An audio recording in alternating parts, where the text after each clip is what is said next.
The ICF just released the updated core competencies for 2025, and if you're a coach working towards your credential or maintaining your practice, you're probably wondering what's changed and what does it mean for you. In this video, I'm going to break down the updates in plain language, highlight what's new, and most importantly, explain why it matters for you and your coaching practice. Let's get started. Every few years, the ICF does a global job analysis to make sure that the core competencies reflect the reality of coaching today. And this time, they surveyed nearly 3,000 coaches worldwide, representing different backgrounds, coaching styles, and levels of experience. The big takeaway is no new competencies were added, which is great news. That means the foundation of coaching hasn't really shifted. Instead, the update includes 5 new sub-competencies, revisions to 11 existing ones, and 1 updated definition, along with a glossary of terms. So the good news is that you don't have to relearn everything. You just need to get familiar with where the emphasis has evolved. So first, let's talk about what stayed the same. The 8 core competencies from 2019 are still here: ethical practice, coaching mindset, establishing agreements, cultivating trust, maintaining presence, active listening, evoking awareness, and facilitating growth. This continuity means your training and your practice are still aligned with that standard. What's new are the refinements that bring greater clarity and depth. Now let's dive into what actually changed. I'm going to walk you through the most significant updates, starting with the biggest shift, then the 5 brand new sub-competencies, and finally some key refinements that might seem small, but actually signal some important changes in how we think about coaching. The biggest change, in my opinion, is that coaching mindset gets an upgrade, and this happened in Competency 2. Embodies a coaching mindset. The original definition was pretty straightforward: develops and maintains a mindset that is open, curious, flexible, and client-centered. But here's what it says now: engages in ongoing personal and professional learning and development as a coach, works with coaching supervisors or mentor coaches as needed, develops and maintains a mindset that is open, curious, flexible, and client-centered. Notice what happened here. The ICF didn't just add a line or change a word or two. They put supervision and mentoring right at the front of the definition.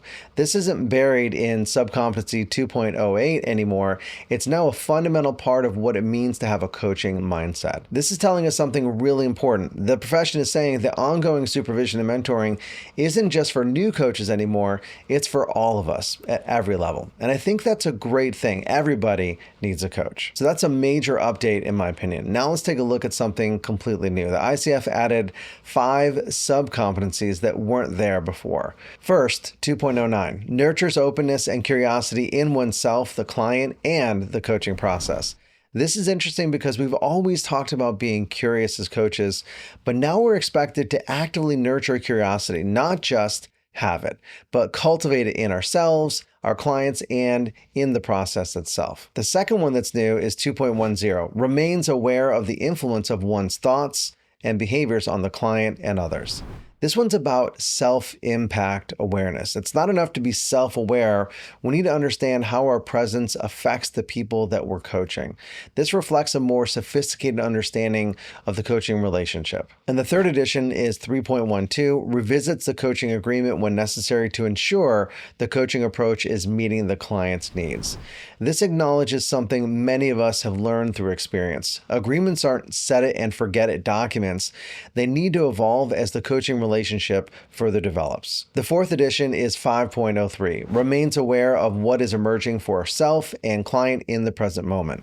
This new sub-competency sits right in the middle of the maintains presence competency, emphasizing real-time awareness of what's happening in the coaching space. And finally, 8.07, partners with the client to integrate learning and sustain progress throughout the coaching engagement. Notice the word throughout. This isn't just about wrapping up learning at the end. It's about weaving integration into the entire coaching relationship. So those are the sub-competencies that were added to the core competencies. Now let's take a look at some changes that might look minor on the surface, but they reveal important shifts in thinking. In 2.04, they added one word: biases. So it now reads, remains aware of and open to the influence of biases, context, and culture on self and others. This explicit mention of bias awareness shows the profession is taking unconscious bias seriously as something that affects coaching relationships. In 2.07, the focus expanded significantly. It used to say mentally and emotionally prepares for sessions. Now it says maintains emotional, physical, and mental well-being in preparation for, throughout, and following each session. 3 things changed here. They added physical well-being, extended it to during and after the sessions, and used the word maintains instead of prepares. This suggests a more holistic, ongoing approach to coach well-being and showing up in our best form for our clients. In 3.01, there's a subtle but important shift. It used to say, explain what coaching is and is not. Now it says, describe one's coaching philosophy and clearly defines what coaching is and is not. The addition of one's coaching philosophy means coaches are now expected to articulate their unique approach, not just explaining coaching in general. This is actually huge for both coaches and for clients. When you can clearly articulate your coaching philosophy and the value that you bring, it creates clarity for you about how you show up in the coaching relationship, and it helps potential clients understand whether you're the right fit for them. It moves us away from generic, I'm a certified coach conversation towards, here's how I specifically think about change, growth, and partnership. This kind of clarity actually benefits everyone. It helps you attract the right clients and helps clients make informed decisions about who to work with.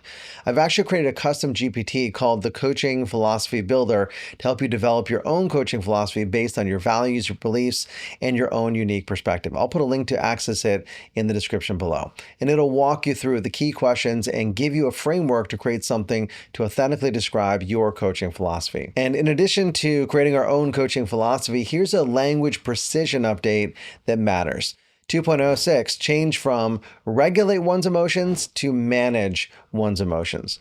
This might seem trivial, but manage is more accessible and practical than regulate, which can have clinical overtones as well. So when you begin to look at all of these changes together, not just the additions, but also the refinements, a pattern begins to emerge. The ICF is painting a picture of coaching that's more sophisticated, more self-aware, and more intentional and developmental, not just for clients, but also for coaches themselves. The profession is maturing, and these competencies reflect that evolution. They're saying that good coaching isn't just about technique anymore. It's about ongoing development, philosophical clarity, and a deep understanding of how we impact the people that we serve. So what does this tell us about where coaching is heading as a profession? When you step back and look at all of these changes together, they reveal 4 major trends that are reshaping how we think about coaching. First, coaching is becoming more sophisticated, and the bar is being raised for all of us. Think about it. The ICF didn't just suggest that supervision and mentoring might be helpful, they made it a core part of the coaching mindset definition. This is the profession saying that even experienced coaches benefit from ongoing guidance and development. And look at the expectation around coaching philosophy. It's no longer enough to explain what coaching is in general. Now we're expected to articulate our unique approach, our philosophy to potential clients. This suggests that coaching is moving away from a one-size-fits-all model towards more specialized, intentional practice. And the addition of sustained learning integration throughout engagement also points to this. We're not just helping clients have insights anymore, we're being asked to be skillful at helping them weave those insights into lasting change over time. The second trend is that coach self-management has moved from nice to have to essential. Look at how well-being expanded from just mental and emotional preparation to physical well-being throughout the entire coaching cycle, before, during, and after sessions. This recognizes that coaching is demanding work that affects us physically, not just mentally. The explicit inclusion of bias awareness shows the profession acknowledging that our unconscious patterns directly impact our clients. We can't just be aware of ourselves, we need to understand how our internal world affects the coaching space. And that new sub-competency about being aware of how our thoughts and behaviors influence our clients, that's asking for a level of self-monitoring that goes beyond basic self-awareness. It's about understanding our impact on the system that we're a part of. And the third trend that I see is that these updates show that the coaching relationship is being viewed as more dynamic and adaptive than ever before. The requirement to revisit coaching agreements when necessary acknowledge something that many of us have learned over time. Clients evolve, and so do their needs. What they thought they wanted at the beginning of coaching might not be what serves them 3 months in. And the emphasis on present moment awareness, what's emerging right now for both the coach and the client, suggests that we're expected to be more responsive and agile in real time, not just following a predetermined path. Even the subtle language shift from ending to closing the coaching relationship reflects this. Closing suggests more care and intentionality around transitions. And lastly, there's a recognition that coaching best practices are being shaped by rapid changes in how we deliver services, and it's important to stay current. The addition of remaining aware of current coaching best practices and use of technology in 2.02 might seem small, but it's significant. The ICF is acknowledging that technology isn't separate from coaching anymore. It's part of how coaching happens. This also suggests that staying current with the best practices isn't optional. In a rapidly evolving field, what we learned in our coach training 5 years ago might not be enough today. So what does this all mean for your coaching practice? These changes aren't just administrative updates. They're the profession telling us that coaching is maturing. We're moving from a field that was primarily about technique to one that requires ongoing development, philosophical clarity, and sophisticated relationship management. If you've been in coaching for a while, you're probably already doing much of this intuitively, but now it's being codified as part of what professional coaching really looks like. For newer coaches, this might feel overwhelming, but remember, these competencies represent the direction the profession is heading, not necessarily where you need to be on day one. And for all of us, this presents an opportunity. As coaching becomes more sophisticated and demanding, coaches who embrace this evolution will stand out in the marketplace.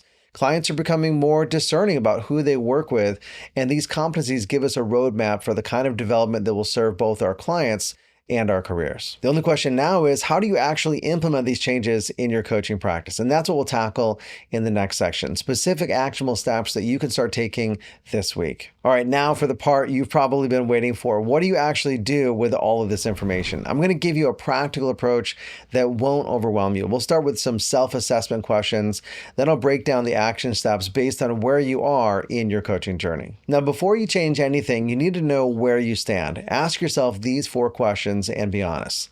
First, when did you last work with a mentor, coach, or supervisor?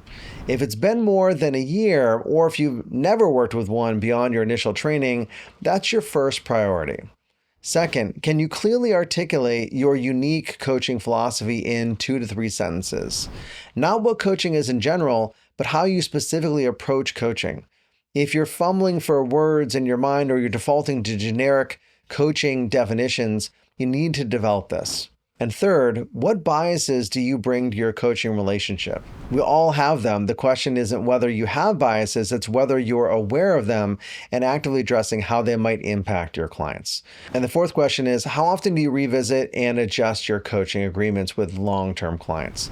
If you set agreements at the beginning and never touch them again, you're missing important opportunities to better serve your clients. So those are the 4 questions to start with, as a little bit of a self-awareness. And once you answer those questions, then you'll know where to focus first. Now let's take a look at what you should do based on where you are in your coaching journey. If you're just starting out or working towards your credentialing, your immediate focus should be on foundation building. Start by developing your coaching philosophy statement now. Don't wait until you're credentialed to begin this. Begin with the question, what do I believe about people's capacity for change, and how does that show up in my coaching? Start by writing a draft, even if it's rough, and then find a mentor or coach who's familiar with the 2025 competencies and make sure they can help you understand not just the techniques, but how to think about your impact on clients. And you can also begin with a bias awareness practice. This could be as simple as journaling after sessions. Ask yourself questions such as, what assumptions did I make about this client? Or what might I have missed because of my own lens? Those are a couple ideas to help you get started. Now, if you already are credentialed and you're still building your practice, your focus might want to be on integration and refinement. Refining your coaching philosophy until it's so clear that you could explain it conversationally to a potential client. And then practice doing exactly that. Establish a regular supervision or mentoring relationship. Remember, this just isn't about fixing problems. It's about continuous and ongoing development. Even experienced coaches benefit from outside perspectives. And create systems for revisiting agreements. Maybe it's a quarterly check-in, or maybe you build it into your mid-engagement reviews. The key is making it intentional rather than accidental. And you can also start practicing present moment awareness techniques during your sessions. Notice what's emerging for you and your client right now in the session, not just what you plan to cover during the call. Now, if you're a more seasoned coach, you should be focusing on mastery and modeling. Consider how you can mentor other coaches using these updated competencies. The profession needs experienced coaches who can help others navigate these changes. Look for opportunities to contribute to best practices development in your own coaching niche.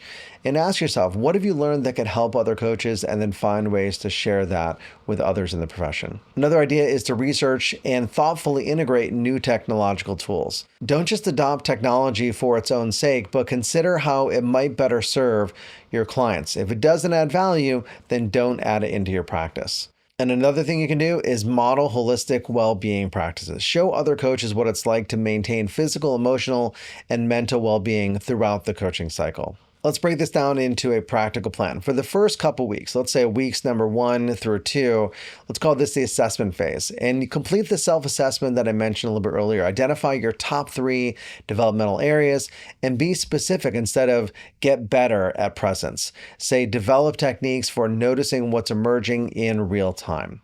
Then for the rest of month 1, let's focus on the foundation phase. Draft your coaching philosophy, schedule your first supervision or mentoring session, and begin whatever bias awareness practice that makes sense for you based on where you are. Months 2 to 3, integration phase. Implement your agreement revision process with current clients, practice present moment awareness techniques during sessions, and develop methods for helping clients integrate learning throughout your work together, not just at the end. And then beyond the 90 days, in the mastery phase, refine all of these techniques and practices based on what you're learning. Seek feedback from clients, peers, and mentors, and plan your ongoing development for the next year. And here's what I want you to remember. You don't have to master all of this immediately. These competencies represent the direction the profession is heading. And like any professional development, it's a journey, not a destination. So pick the area where you see the biggest gap between where you are and where you want to be in relation to these competencies, and start there. Build momentum with one change and then add another. And remember, if you've already been coaching for a period of time, you're probably doing much of this intuitively. These updates are really giving you the language and the structure for practices that you may have already developed. So before you close this video or go watch another, commit to one specific action you'll take this week. Maybe it's drafting your coaching philosophy. Maybe it's reaching out to potential mentor coaches, or maybe it's scheduling agreement check-ins with your current clients. Whatever it is, make it specific and make it happen within the 7 days, because the gap between knowing what to do and actually doing it is where most professional development gets stuck. The coaching profession is evolving, and these competency updates show us where it's headed.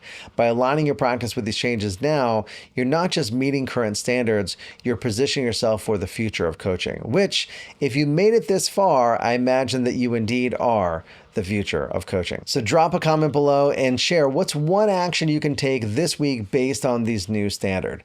That's it for now. Until next time, develop yourself, empower others, and lead by example.